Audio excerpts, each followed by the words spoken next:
Chaque année, les 20 pays qui bordent la Méditerranée y rejettent 50 millions de tonnes de déchets. Une quantité qui risque de doubler d'ici 10 ans. Depuis qu'ils sillonnent la Méditerranée, les scientifiques du WWF sont confrontés chaque jour à ces témoins flottants de notre société de consommation. Dernier post du blog de l'an dernier, il y a le top 10 des déchets. Et alors, the winner is? Alors, the winner is, donc durant les 7 semaines de mission depuis début juin, donc on avait parcouru 1600 000 en observation et compté près d'1 millier de déchets. Le grand vainqueur avec 470, c'est le morceau de plastique d'une taille inférieure à celle de la main, ce qu'on appelle la catégorie petit. Ça représente à peu près donc la moitié des observations. Ensuite, on a les plastiques moyens qui sont juste devant les polystyrènes.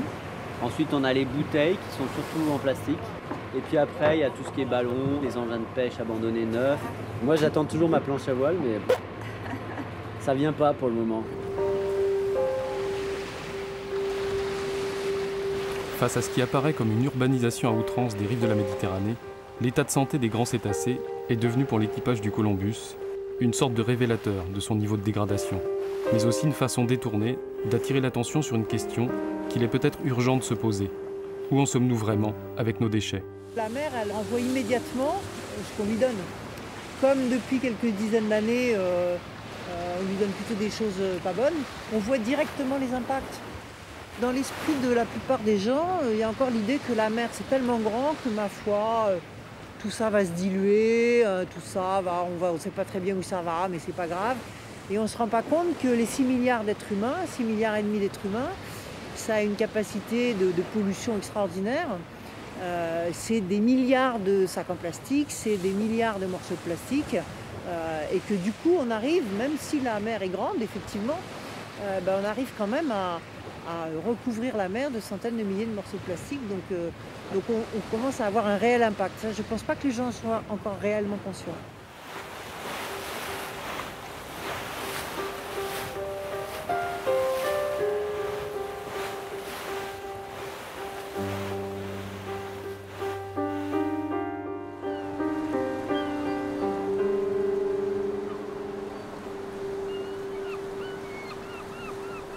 À Marseille, dans le 8e arrondissement, ceux qui sont rassemblés ce matin ne sont pas là pour admirer le paysage.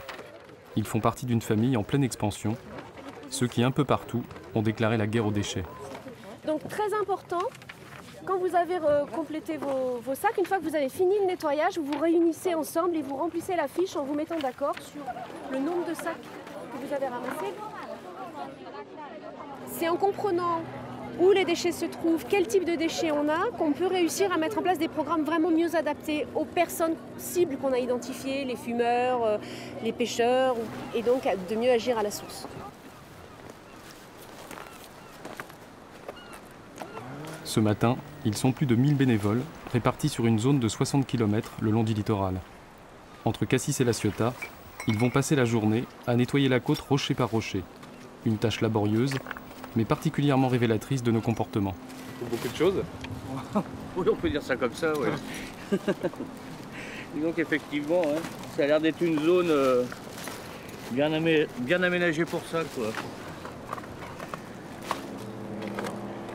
Voilà.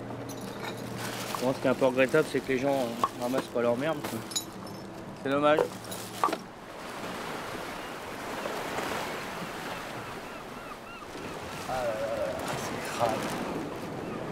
On fait ça tous les ans, pas? Oui, on fait ça tous les ans, toujours au même endroit. Et c'est toujours aussi sale, voire même plus. Le problème, c'est que voilà, le polystyrène il se défait, on le retrouve coincé dans les rochers. On trouve des brosses à dents, des jouets, il y a de tout. Hein. C'est le reflet de la société.